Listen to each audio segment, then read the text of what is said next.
আসসালামু আলাইকুম রহমতুল্লাহ। প্রিয় শিক্ষার্থীরা, তোমরা ইতিমধ্যে জানো যে তোমাদের প্রতিটি সাবজেক্টের জন্য বার্ষিক পরীক্ষার যে সিলেবাস সেটি প্রকাশিত হয়েছে। তো তারই ধারাবাহিকতায় আজ আমি সপ্তম শ্রেণীর গণিত সাবজেক্টটি নিয়ে আলোচনা করব। এই গণিত সাবজেক্টের বার্ষিক পরীক্ষার সিলেবাস এই প্রথমত অধ্যায় নাম্বার 8, যেটি বাইনারি সংখ্যার গল্প। তো এখানে 141 পৃষ্ঠা থেকে 160 পৃষ্ঠা পর্যন্ত আসবে। অধ্যায় নাম্বার 8 চলো বৃত্ত চিনি, 161 পৃষ্ঠা থেকে 180 পৃষ্ঠা পর্যন্ত।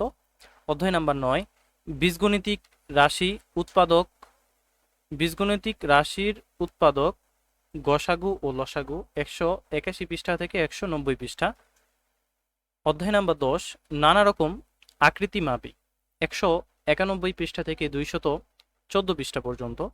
অধ্যায় নাম্বার 12 বীজগণিতিক রাশির সমীকরণ, 227 পৃষ্ঠা থেকে 240 পৃষ্ঠা পর্যন্ত। এবং অধ্যায় নাম্বার 13 তথ্য অনুসন্ধান ও বিশ্লেষণ, যেটি 241 পৃষ্ঠা থেকে 266 পৃষ্ঠা পর্যন্ত তোমাদের থাকবে। তো এই ছিল মূলত তোমাদের আজকের গণিত সাবজেক্টের বার্ষিক পরীক্ষার সিলেবাস। এবং এর মান বন্টন এবং নমুনা প্রশ্ন দেওয়া রয়েছে। তোমরা এই মান বন্টন এবং নমুনা প্রশ্নের যে শীটটি, এটি তোমরা প্রথম কমেন্টের একটি লিঙ্ক দেওয়া থাকবে, সেখান থেকে ডাউনলোড করে নিতে পারবে। তো আজকে এই পর্যন্তই। আসসালামু আলাইকুম ওয়া রাহমাতুল্লাহ।